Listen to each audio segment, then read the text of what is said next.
On the 15th of June, the lockdown restrictions will be relaxed and all retail premises can open. This means that non-essential shops such as clothes, books, electrical and furniture shops that were closed or open for collection and delivery only can now open to the public to enter and browse.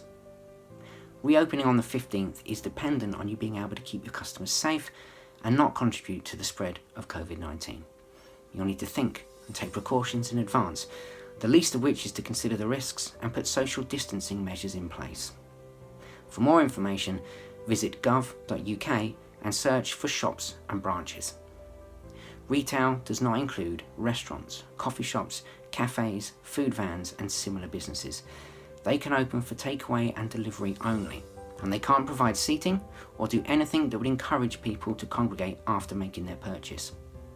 Gyms, barbers, hairdressers, salons, nail bars and similar businesses, as well as hotels, B&Bs and holiday lets must remain closed for now. If you're considering new ways of trading, for example a pizza restaurant moving to online sales, or want to diversify the type of products you make or sell, for example a distillery making hand sanitizer, then there's things that you need to consider. Each method of selling and each new product you make or sell has legal requirements that you won't be aware of, and the consequences of getting things wrong, both financially and reputationally, can be severe. Kent County Council's team of Trading Standards Business Advisors can help you navigate this minefield so you trade legally, fairly and protect your business. All our advice on COVID-related problems is free of charge, so please contact us via the link on the screen and we'll do what we can to help.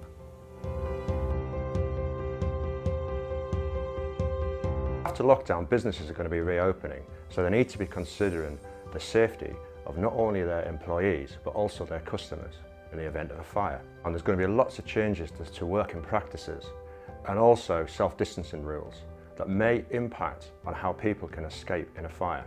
The fire service has prepared a checklist to help people to get ready after lockdown. This includes reviewing your risk assessment.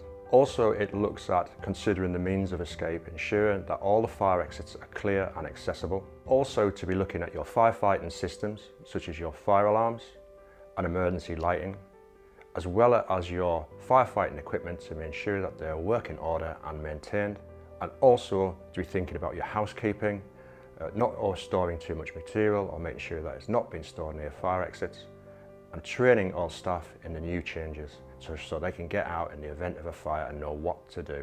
You'll be able to access the checklist or find more advice on the Kent Fire and Rescue Service website.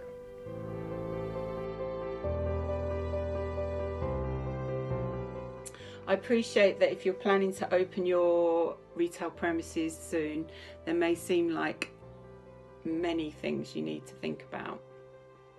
The guidelines and legal requirements do seem very complicated, but the good news is that the environmental health team in your local area are only too happy to help out here.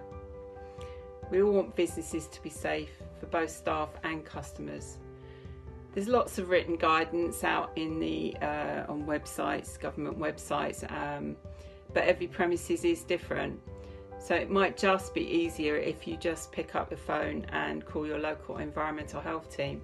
Officers will be only too willing to assist you to put in some steps to make sure that your particular business is not only safe, but you're also meeting the latest legal requirements. Call us.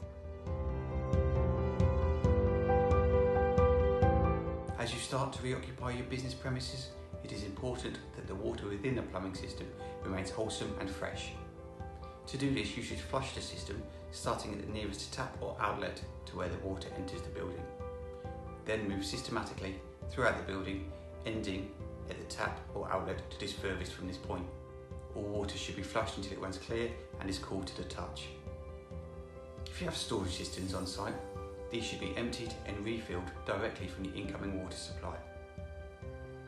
Flushing should be carried out in a manner which minimises the risk of aerosol generation.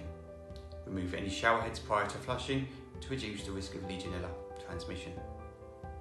We would recommend that you collect any flushed water in a container to reuse watering plants or washing vehicles. No matter what the weather, it is important to use water wisely. If you start to notice leaks from taps, fittings as you reoccupy your business, it is important that these are repaired. If you're unsure how to do so, please contact one of your local plumbers from the WaterSafe register. You can find your local plumber at watersafe.org.uk.